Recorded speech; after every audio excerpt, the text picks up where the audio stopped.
term project for 15112.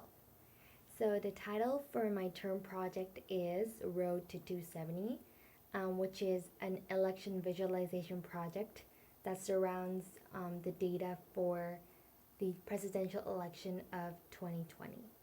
So let's get started. This app has two main modes. The first one is the map mode, and the second is the Twitter mode.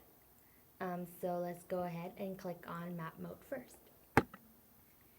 So in map mode, you can see a huge map of the United States.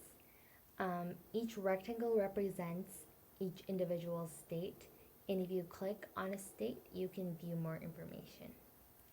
So I will click on South Dakota as an example.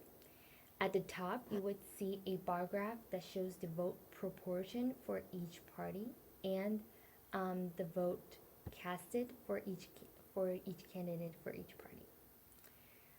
The plot below is the trend line plot for the support for parties over the years in this particular state, and it contains all the data from 1976 up to 2016. So these buttons here are for the user to click on, and these are to choose the starting points for these plots. So if you choose 1976, the plot starts with the data from 1976, and you can change this as you go. If you want a more recent data, you can click on a more recent year so that you can see a close-up trend of these data. If you want to look at the points even closer, you can use the zoom feature. Here you can choose a top left point and a bottom right point to generate a rectangle on the canvas, and all the points within this rectangle will be enlarged. If you click outside of the plot, everything will be reset. So you can do this for any state. Yeah. So this was map mode.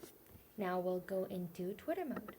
In Twitter mode, you can actually enter a hashtag that relates to the presidential election, and this hashtag will link to the Twitter API and scrape all the Twitter tweets that contains that hashtag.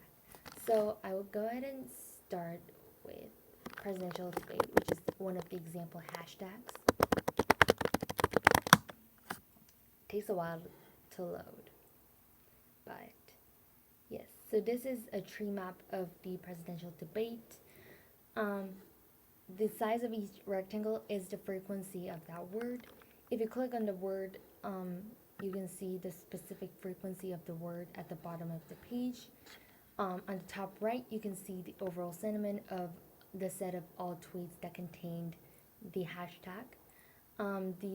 The sentiment can come in five categories: slightly positive, slightly negative, strongly positive and negative, or neutral. In this case, the tweets that had presidential debate was pretty neutral. So these tweets change over time because people upload new tweets all the time. So every time you generate this plot, you will probably get a different result. So I have generated a few results myself, and these are the images that show that.